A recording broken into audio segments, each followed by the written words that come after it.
ओम नमः शिवाय। मैं हूं एस्ट्रोलॉजर के.एम. सिन्हा और मैं अपने इस यूट्यूब चैनल पर आप सभी का हार्दिक स्वागत करता हूं। देखिए, कुछ महीने पहले भी भविष्यवाणी की गई थी चीन और ताइवान को लेकर।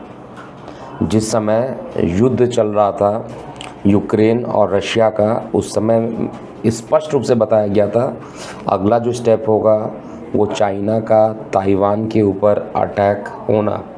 और आज जिस तरीके से पूरा न्यूज़ में ये विषय बना हुआ है, तो आइए हम देखते हैं एस्ट्रोलॉजिकली क्या कंडीशन बनेगी।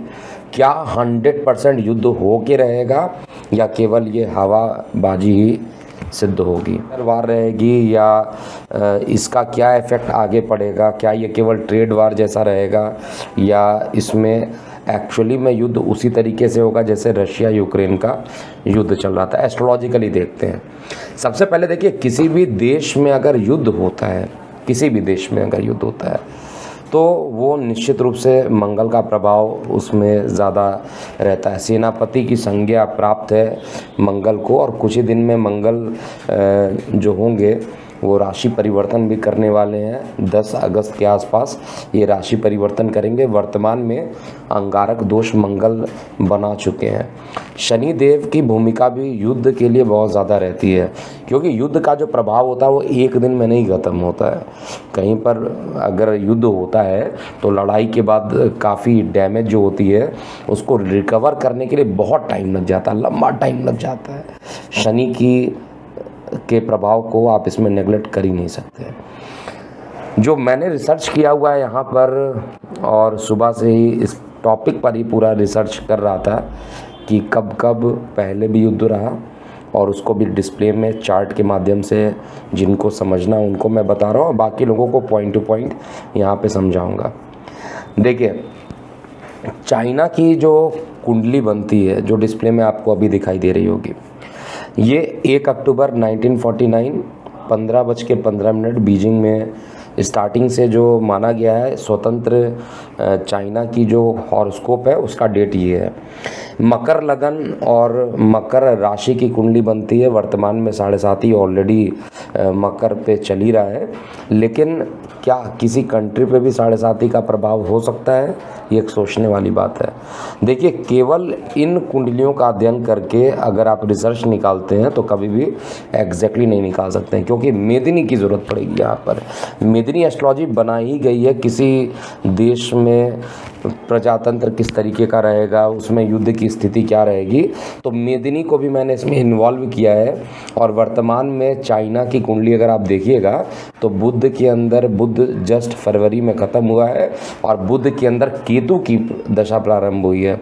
2022 की 10 भविष्यवाणियों में भी मैंने इसको इंक्लूड किया था, और इस भविष्यवाणी में बताया था कि अगला जो स्टेप रहेगा इस साल युद्ध की स्थिति जो बनेगी वो पुनः एक बार चीन और ताइवान के बीच में युद्ध की स्थिति बन सकती है। पहले भी रिसर्च किया था, और रिसर्च कॉपी लेकर जो उसमें एनालिसिस किया गया है उसमें सबसे पहले देखें कि वर्तमान में जो चाइना की स्थिति बन रही है, मकर लगन की कुंडली हो, तुला लगन की कुंडली हो, वृषभ लगन की कुंडली हो, केतु कभी भी वहाँ पर अच्छा प्रभाव नहीं देता है। नवम भाव में केतु बैठा है जिससे विदेश को देखा जाता है, और यहाँ पर नवम भाव में ही सूर्य, केतु और बुध की युति हो रखी है।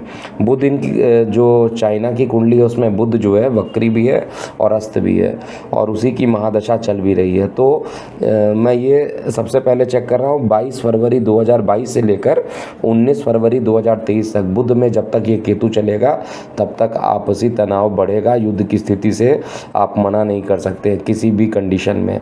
एक बार पुनः देखिए, जो 7 ग्रहों की युति 25 अक्टूबर को होगी, उसी दिन दिवाली के जस्ट अगले दिन ये 7 ग्रहों की युति पर भी अगला वीडियो आप जल्दी इस चैनल पर देखेंगे। हो सकता है कल तक आपको ये वीडियो भी मिल जाएगा।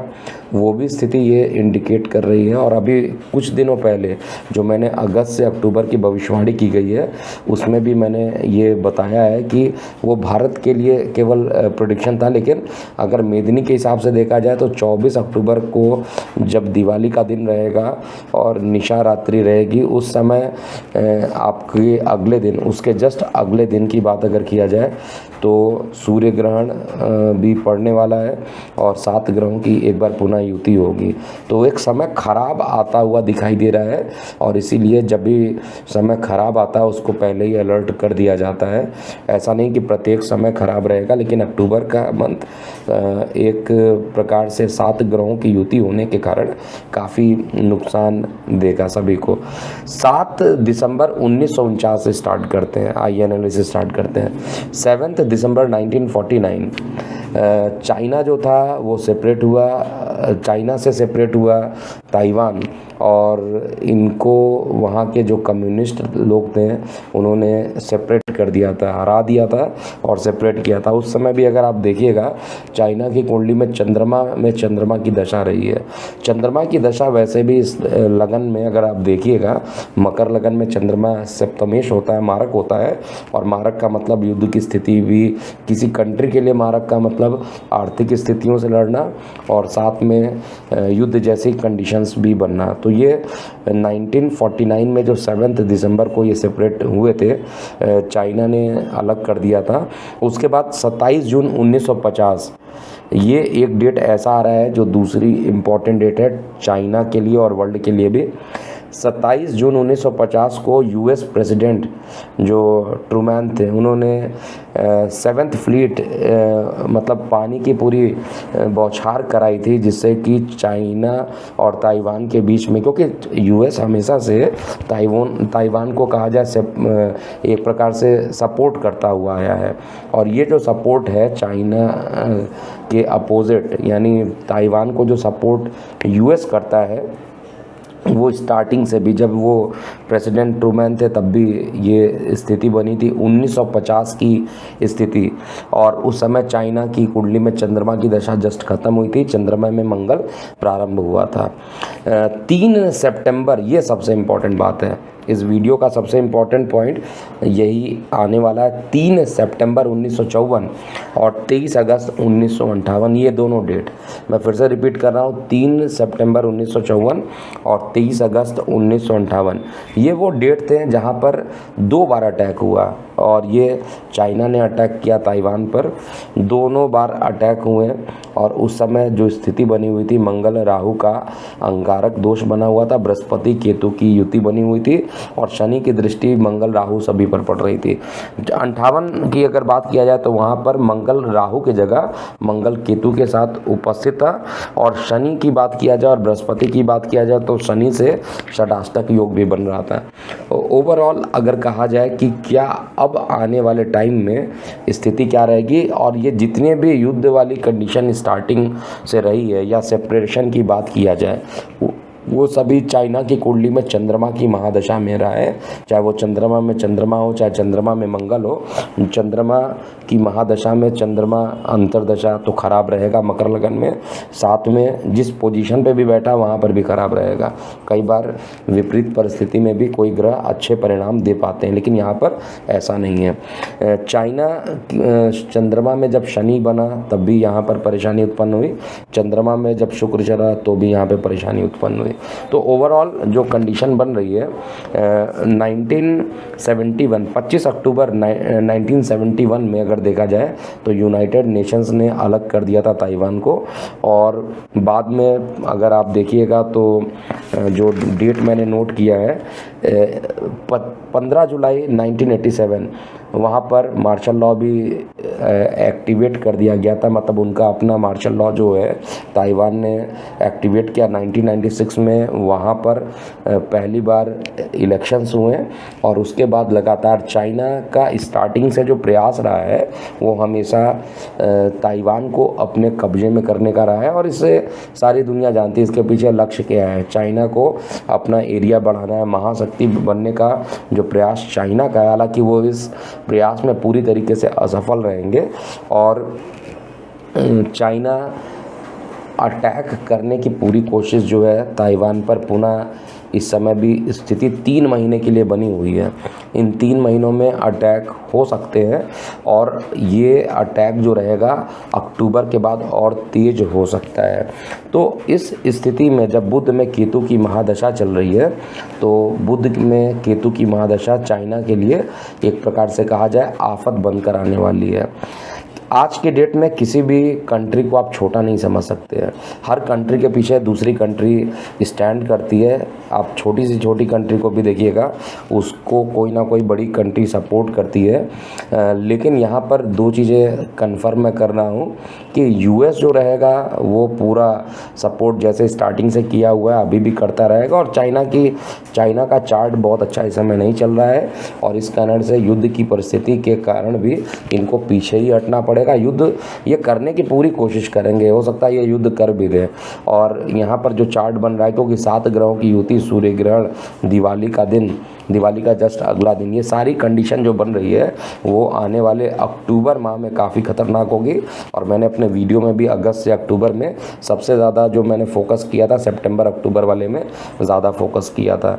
तो युद्ध की स्थिति निश्चित रूप से यहाँ पर बन रही है, और युद्ध में चाइना को बहुत ज़्यादा मुश्किलों का सामना भी करना पड़ेगा। चाइना भी पीछे हटने को तैयार नहीं होगा, और यूएस से भी। एक प्रकार से यूक्रेन रशिया वाली स्थिति जो है यहाँ पर भी बनते हुए लगभग दिखाई दे रही है। हालांकि ये इतना ज़्यादा प्रबल नहीं रहेगा, और यहाँ पर फिर वही पुरानी बातें चलेंगी।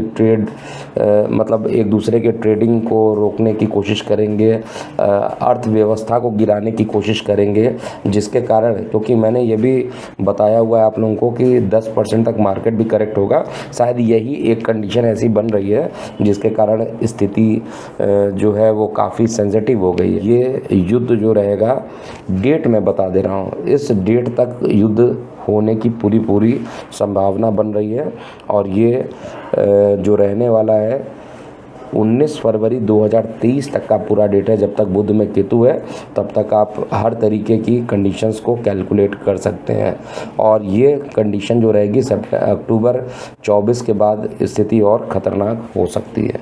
तो ये था पूरा मेरा कैलकुलेशन किया हुआ चाइना वर्सेस ताइवान के लिए, क्योंकि इस एनालिसिस में मैंने पुरानी घटनाओं को पूरा देखा। 1949, 1954, 1958, ये सारी घटनाओं को मैंने देखा जब कॉन्फ्लिक्ट हो रहे थे पहले भी, और लास्ट में 1987 में जब मार्शल लॉ ताइवान ने अपना इस्टेब्लिश किया, और उसके बाद 1996 में भी इनके चुनाव हुए।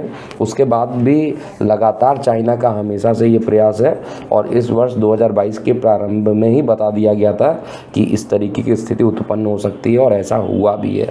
आगे चाइना पीछे हटने को तैयार नहीं होगा, और चाइना और यूएसए की अगर बात किया जाए तो मैं अभी भी एक चीज़ मैं बता देता हूँ कि यूएसए के जो राष्ट्रपति बाइडेन जी हैं, उन्होंने जिस तरीके से यूक्रेन को आगे करके और बैकवर्ड अटैक करने की कोशिश की है रशिया पे, उसी तरीके से यहाँ पर भी ये कोशिश करेंगे। सहयोग तो यूएसए देगा, पीछे नहीं हटेगा। यहाँ पर वो यूक्रेन वाली कंडीशन नहीं होगी जिस तरीके से धोखा मिल गया था यूक्रेन को बीच में। लेकिन यहाँ पर ये अपनी स्थिति को मजबूत करने के लिए, क्योंकि बहुत पहले से ही यूएसए ने मदद करने की कोशिश की है ताइवान को लेकर, और इसमें सबसे बड़ी भूमिका हमारे देश की भी रहेगी। और भारत चाइना के बीच युद्ध हो सकता है या नहीं होगा, इस पर भी मैं प्रेडिक्शन ज़रूर दूंगा। आप अपनी प्रतिक्रियाएं कमेंट बॉक्स में ज़रूर लिखिएगा। अभी के लिए इतना ही। मैं हूं एस्ट्रोलॉजर KM सिन्हा। ओम नमः शिवाय।